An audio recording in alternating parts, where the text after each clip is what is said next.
നമ്മളെ വിട്ടു പോകുമോ? നമ്മുടെ സ്ഥാനത്തോട്ട് മറ്റൊരാളെ കൊണ്ടുവരുമോ? ഒരു ബോയ് ആണെങ്കിൽ മറ്റ് ഗേൾസിനോട് സംസാരിക്കുമോ? ഒരു ഗേൾ ആണെങ്കിൽ മറ്റ് ബോയ്സിനോട് സംസാരിക്കുമോ? അവർ നമ്മളോട് ചോദിക്കാതെ എന്തെങ്കിലും ചെയ്യുന്നുണ്ടോ? ഇങ്ങനെ പലതും ആലോചിച്ച് അവരെ മാത്രം സ്നേഹിച്ച് ഫ്രീഡം കൊടുക്കാതെ മറ്റുള്ളവർ അടുപ്പം കാണിക്കാൻ അനുവദിക്കാതെ സ്നേഹിക്കുന്നവർക്ക് അവസാനം ഒരു പേരിടും, ടോക്സിക്. അല്ല, ഫ്രീഡം കൊണ്ട് എന്താണ് ഉദ്ദേശിക്കുന്നത്? എനിക്ക് ഫ്രീഡം വേണം, അപ്പോൾ തോന്നിയ മാതിരി ജീവിക്കണം എന്നുണ്ടെങ്കിൽ ഒരിക്കലും പ്രേമിക്കരുത്. അത് ഓപ്പോസിറ്റ് നിൽക്കുന്ന ആളെ നല്ല രീതിയിൽ തന്നെ ബാധിക്കും. അവർ നമ്മൾ മാത്രമേ ഉള്ളൂ എന്നുള്ളൊരു മൈൻഡിൽ നടക്കുന്നവരാണ്.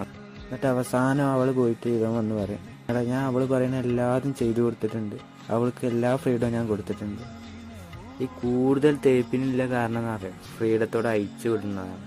അയച്ചു വിട്ട് അവർ തോന്നിയ മാതിരി നടക്കും. നമ്മുടെ സ്ഥാനത്തോട്ട് മറ്റൊരാളെ കൊണ്ടുവരും, സംസാരിച്ച് മറ്റുള്ളവർ കറക്കിയെടുക്കും.